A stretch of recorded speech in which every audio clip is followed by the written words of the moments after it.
ऐतिहासिक सम्मेलन के सम्मानित अध्यक्ष, थोड़ा आवाज तेज करिएगा,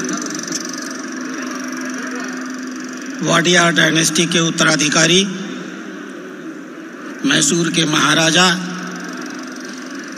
और भारतीय जनता पार्टी के मैसूर लोकसभा के लोकप्रिय सांसद माननीय श्री यदुवीर कृष्णदत्त चामराजा वाडियार जी, कार्यक्रम में उपस्थित कर्नाटक की राजनीति के भीष्म पितामह, हम सब के संरक्षक, भारतीय जनता पार्टी के कार्यकर्ताओं के आदर्श माननीय श्री येदियुरप्पा जी, भारत सरकार के कैबिनेट मंत्री, जनता दल सेकुलर के प्रदेश अध्यक्ष और कर्नाटक की राजनीति के दूसरे सबसे बड़े स्तंभ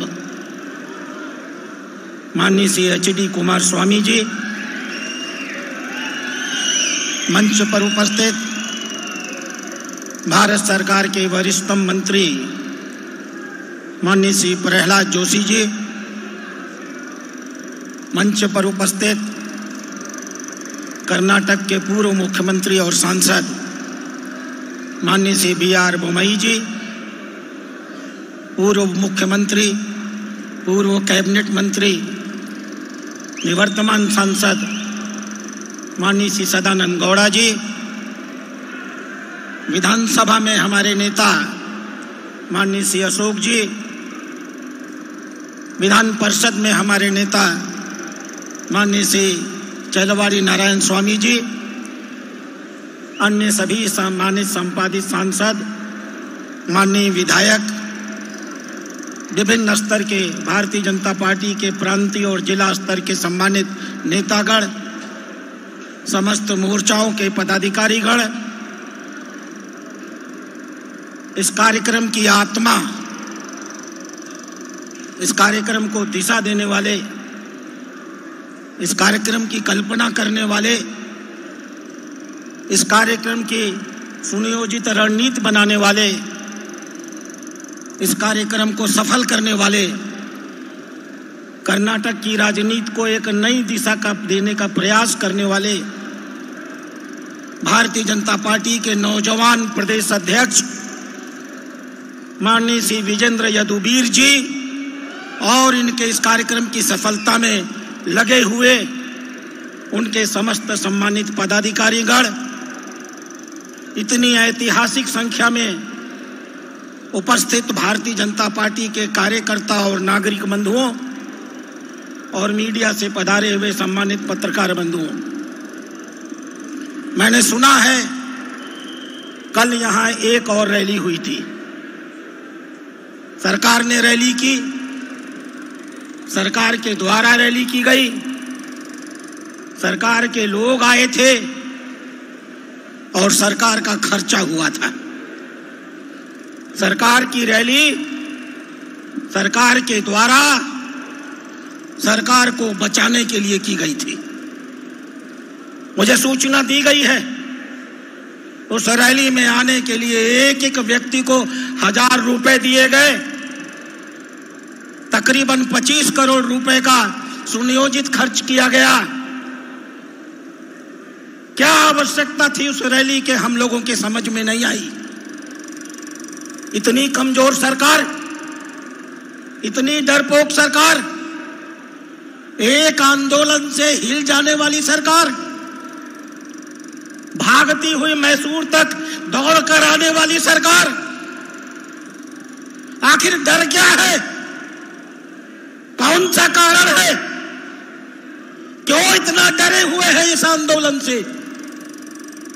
आंदोलन से डरने के लिए खर्चा करने की जरूरत पर अगर उन्होंने अपने को सुधार लिया होता, ईमानदारी के साथ, निष्ठा के साथ कर्नाटक की सरकार को चलाने का प्रयास किया होता, तो भारतीय जनता पार्टी के कार्यकर्ता उनके साथ कदम से कदम मिला करके चलते।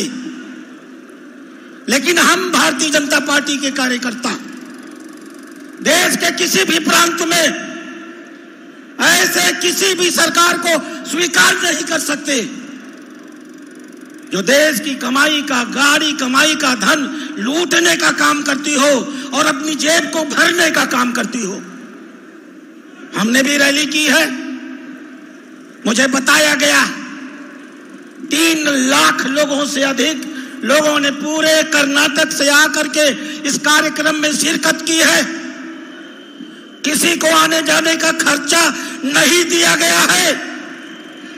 कार्यकर्ता और नागरिक अपने उत्साह के साथ चल करके इस 7 दिवस की यात्रा में शामिल होते रहे हैं। एक एक दिन की यात्रा में 50,000 नागरिकों ने अपनी सहभागिता की है। यह जनता की रैली थी, जनता के द्वारा की गई थी और जनता के लिए की गई थी। एक और उनकी रैली थी, सरकार की रैली, सरकार के द्वारा, सरकार के लिए, और दूसरी ओर हमारी रैली है, जनता के द्वारा, जनता के लिए, जनता की रैली। आज ये लड़ाई यहां से खत्म नहीं हो रही, ये लड़ाई यहां से शुरू हो रही। ये लड़ाई सरकार बनाम जनता की लड़ाई में बदल रही है। जनता आवाज दे रही है, सिंहासन खाली करो कि जनता आती है। अब ये जनता, ये लाखों लोग जब तक इस सरकार को या तो सुधार नहीं देंगे, या अगर सुधार नहीं पाए तो जब तक इसको हटा नहीं देंगे।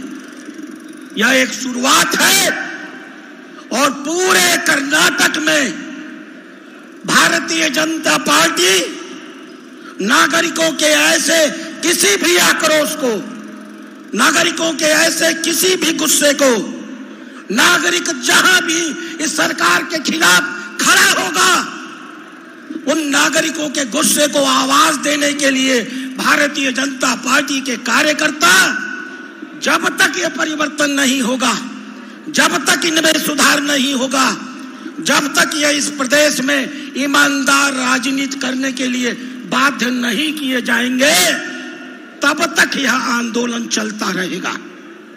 मित्रों, इतिहास नहीं जानते डीके शिवकुमार का? पता नहीं है कौन सा अपराधी हुआ करता था दूरदांत्य, जिसका शूटर हुआ करता था डीके शिवकुमार? किसको नहीं पता उसका पुराना आपराधिक इतिहास? मैंने देखा उसके आंकड़े। 2008 में जब उसने पहली बार कनकपुरा से चुनाव लड़ा, अपराध की कमाई से उसके पास 75 करोड़ रुपए थे। और आज 2024 में जब उसने चौथा चुनाव लड़ा, 75 करोड़ रुपीस बढ़ करके 1414 करोड़ हो गए। आखिर यह पैसा शिवकुमार के पास कहां से आया? ये रैली और ये नागरिक मांग करते हैं इस बात की। शिवकुमार इस बात को नागरिकों को बताए, कौन सी वो कमाई राजनीति में होती है। मैं भी तो 20 साल विधायक रहा हूं, हम लोगों की भी संपत्तियां देख सकते हो। तुमने इस 20 साल में लूट करके कर्नाटक को इतना खाली कर दिया, कर्नाटक गरीब होता चला गया और तुम्हारी संपत्ति 75 करोड़ से बढ़ करके 1414 करोड़ हो गई। इस कमाई का जवाब इस प्रदेश के डिप्टी चीफ मिनिस्टर को देना पड़ेगा। मुख्यमंत्री के खिलाफ आप लड़ रहे हैं। हमारे बहुत सारे वक्ता लगातार 7 दिनों से कह रहे हैं, आपकी जानकारी में है, एक मुख्यमंत्री जो अपने आप को ईमानदार घोषित करता था, आज उसकी ईमानदारी की कलई खुल चुकी है। आज देश देख चुका है किसने, कैसे इस व्यक्ति ने हरिजनों की जमीन पर कब्जा कर लिया, कैसे इसने अपनी ताकत का उपयोग करके 4000 करोड़ रुपए का स्कैम कर लिया। इसलिए मित्रों, मैं आप सबसे यही आग्रह करूंगा, यह आंदोलन की शुरुआत है। आप सबको आने वाले समय में और मजबूती के साथ इन आंदोलन में आपको हिस्सेदारी करनी है।